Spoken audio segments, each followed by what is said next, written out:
সচেতনতার মাধ্যমে আমরা যদি অসুস্থ মানুষের সংখ্যা কমিয়ে আনতে পারি, তাহলে যারা অসুস্থ হবেন তারা বেটার সার্ভিস পাবে যখন তারা ডাক্তারের কাছে যাবে, যখন তারা হসপিটালে যাবে। আমরা দেশে 1 লক্ষ স্বাস্থ্যকর্মী নিয়োগ করার পরিকল্পনা গ্রহণ করেছি। এই মানুষগুলো এবং এই 1 লক্ষের মধ্যে 80% থাকবে নারী স্বাস্থ্যকর্মী।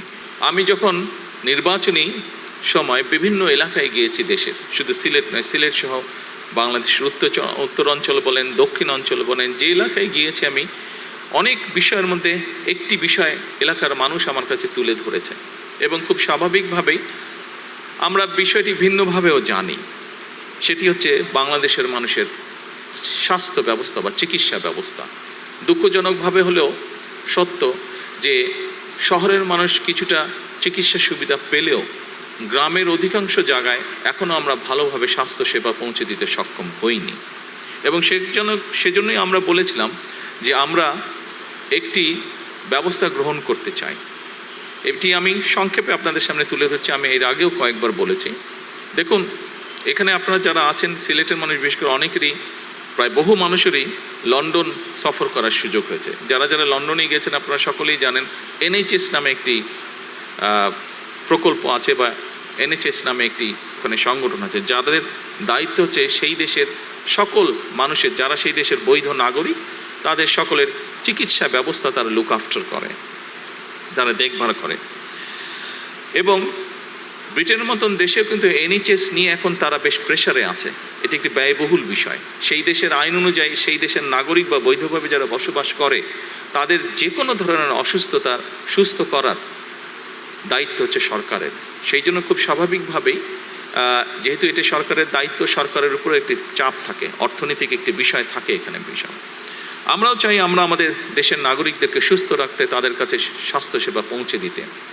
কিন্তু যেটি এখন ইউরোপে প্রত্যেকটি দেশই দেখছে, যেই দেশগুলো উন্নত তারা দেখছে যে স্বাস্থ্যসেবাটা, একজন মানুষ যখন অসুস্থ হয় তাকে চিকিৎসা দেওয়া, ডাক্তার, নার্স, হসপিটালের বেড, ওষুধপত্র সব কিছু বেশ ব্যয়বহুল। কাজেই আমরা যদি একটি পরিকল্পনা গ্রহণ করি যে আমরা যদি মানুষকে সচেতন করতে পারি, সচেতনতার মাধ্যমে আমরা যদি অসুস্থ মানুষের সংখ্যা কমিয়ে আনতে পারি, তাহলে যারা অসুস্থ হবেন তারা বেটার সার্ভিস পাবে যখন তারা ডাক্তারের কাছে যাবে, যখন তারা হসপিটালে যাবে। আমরাও এরকম একটি পরিকল্পনা গ্রহণ করেছি এবং এর অংশ হিসেবেই আমরা দেশে 1 লক্ষ স্বাস্থ্যকর্মী নিয়োগ করার পরিকল্পনা গ্রহণ করেছি। এই মানুষগুলো এবং এই 1 লক্ষের মধ্যে 80% থাকবে নারী স্বাস্থ্যকর্মী। এই মানুষগুলোর দায়িত্ব হবে গ্রামে গ্রামে ঘরে ঘরে যাওয়া, শহরেও তারা থাকবে, তবে আমরা জোর দিব গ্রামের মানুষের উপরে বেশি।